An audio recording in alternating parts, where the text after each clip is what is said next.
और सब में अपने परमात्मा का दर्शन करो। जब तक तुम्हारा भेद नष्ट नहीं होता, भेद नहीं होना चाहिए, अभेद, सब में वो, सब में वो और उसमें सब, सब में वो और उसमें सब, ये भाव जागृत हो गया तो तुम्हारी अभेद दृष्टि हो जाएगी। कैसे? जैसे घड़ा जिसमें 9 छिद्र हो, 9 छेद वाला घड़ा। गुरुदेव हमारे उदाहरण दिया करते थे, गोयल जी ने सुना होगा, सूर्य जी ने कई बार अभेद दृष्टि में ये उदाहरण दिया करते थे। जैसे 9 घड़े वाला, 9 छिद्र वाला कोई घड़ा, एक घड़ा जिसमें 9 छेद हो, उसमें पानी भरना है, कैसे भरोगे? नहीं भर पाएगा, लेकिन भर जाएगा।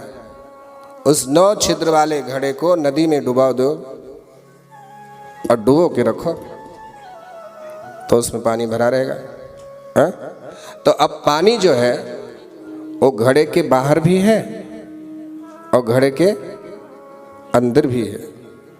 पानी घड़े के बाहर भी है और घड़े के अंदर भी है। इसी प्रकार से ये संसार माया से निर्मित। अगर आप सत्संग से नहीं जुड़े रहेंगे, संतों के पास नहीं जाएंगे, अध्यात्म से नहीं जुड़ेंगे, तो निश्चित रूप से बाहरी दुनिया में ये माया तुम्हें अपने जाल में फंसा लेगी।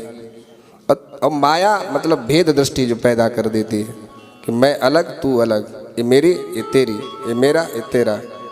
और जब सत्संग से जुड़े रहोगे तो वहाँ पर सत्संग में माया देवी का प्रभाव नहीं होता, वहाँ तो भक्ति का प्रभाव होता है। तो जब सत्संग रूपी सरोवर में जब डूबे रहोगे, हमारा आपका शरीर भी 9 छेद वाला घड़ा है, नहीं समझ? हमारे आपके शरीर में भी 9 छिद्र है,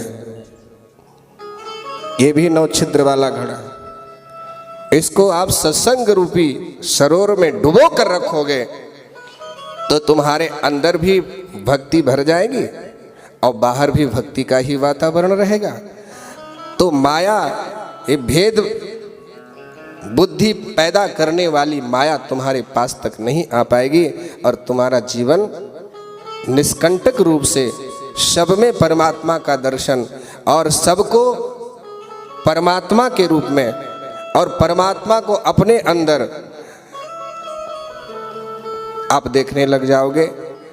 सब में वो, उसमें सब, ये भाव जब जागृत हो जाए, समझ लो भेद दृष्टि मिट गई।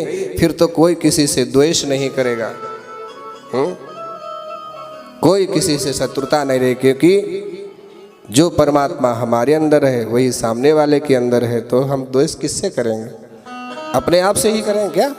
जो आत्मा हमारे अंदर वही आत्मा सामने वाले के अंदर, तो हम शत्रुता किससे करेंगे? लेकिन ये भाव तभी बनेगा जब सत्संग से जुड़े रहोगे, संतों से जुड़े रहोगे, भगवान का खूब भजन करोगे। जब बहुकाल करिए सत्संगा, 1-2 बार के नहीं, जब बहुकाल करिए सत्संगा तब होई सब संशय भंगा।